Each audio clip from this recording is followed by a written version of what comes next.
চীনের president Xi জিনপিংয়ের উত্তর Korea সফরের আগ দিয়ে নিজেদের অন্যতম শক্তিশালী নতুন ডেস্ট্রয়ার যুদ্ধজাহাজ প্রদর্শন করেছেন উত্তর কোরিয়ার নেতা কিম জং উন। পিয়ংইয়ংয়ের অস্ত্রাগারে যুক্ত হওয়া এই ডেস্ট্রয়ার জাহাজ দেশটির নৌবাহিনীর আধুনিকায়ন এবং সামরিক সক্ষমতা বৃদ্ধির জন্য এক বড় প্রমাণ।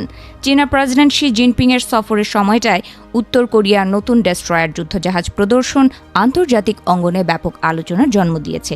উত্তর কোরিয়ার রাষ্ট্রীয় সংবাদ সংস্থা KCNA-এর তথ্য অনুযায়ী ৫,০০০ টন ওজনের এই ডেস্ট্রয়ারের নাম কাংকন। বর্তমানে এই ডেস্ট্রয়ার যুদ্ধজাহাজের বিভিন্ন সামরিক সক্ষমতা ও প্রযুক্তিগত ব্যবস্থার পরীক্ষা নিরীক্ষা চালানো হচ্ছে। উত্তর কোরিয়ার দাবি কাংকন আধুনিক যুদ্ধক্ষেত্রের চাহিদা পূরণে সক্ষম একটি বহুমুখী যুদ্ধজাহাজ।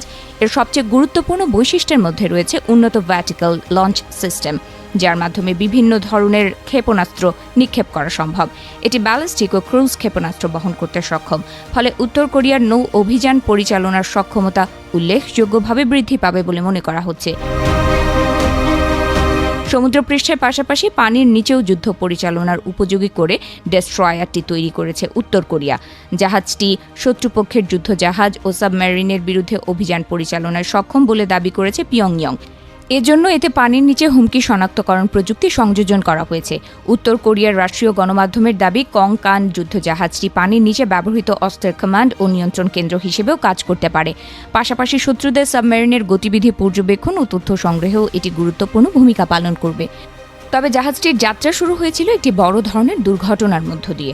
গত বছরের মে মাসে চংজিন বন্দরে প্রথমবার পানিতে নামানোর সময় এটি ক্ষতিগ্রস্ত হয়। ওই ঘটনায় ক্ষোভ প্রকাশ করে একে অপরাধমূলক অবহেলা বলে অভিহিত করেছিলেন উত্তর কোরিয়ার সর্বোচ্চ নেতা কিম জং উন। পরে ব্যাপক মেরামত ও প্রযুক্তিগত উন্নয়নের মাধ্যমে জুন মাসে পুনরায় জাহাজটি সফলভাবে পানিতে নামানো হয়।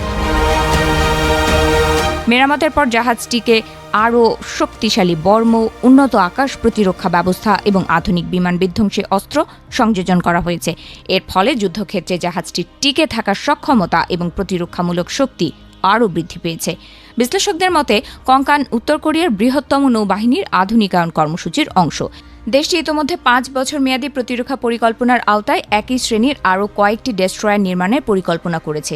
পাশাপাশি ভবিষ্যতে ১০,০০০ টন ওজনের আরও বড় যুদ্ধজাহাজ তৈরির উদ্যোগও নেওয়া হচ্ছে। সাবমেরিন বিশ্লেষকদের ধারণা, উত্তর কোরিয়ার এই পদক্ষেপ পূর্ব এশিয়ার নিরাপত্তা পরিস্থিতি এবং আঞ্চলিক সামরিক ভারসাম্যের ওপর নতুন প্রভাব ফেলতে পারে। কংকান ডেস্ট্রয়ারকে কেন্দ্র করে দেশটির নৌ সামরিক সক্ষমতা বৃদ্ধির যে বার্তা দেওয়া হচ্ছে তা আন্তর্জাতিক মহলে নজর কাড়তে শুরু করেছে।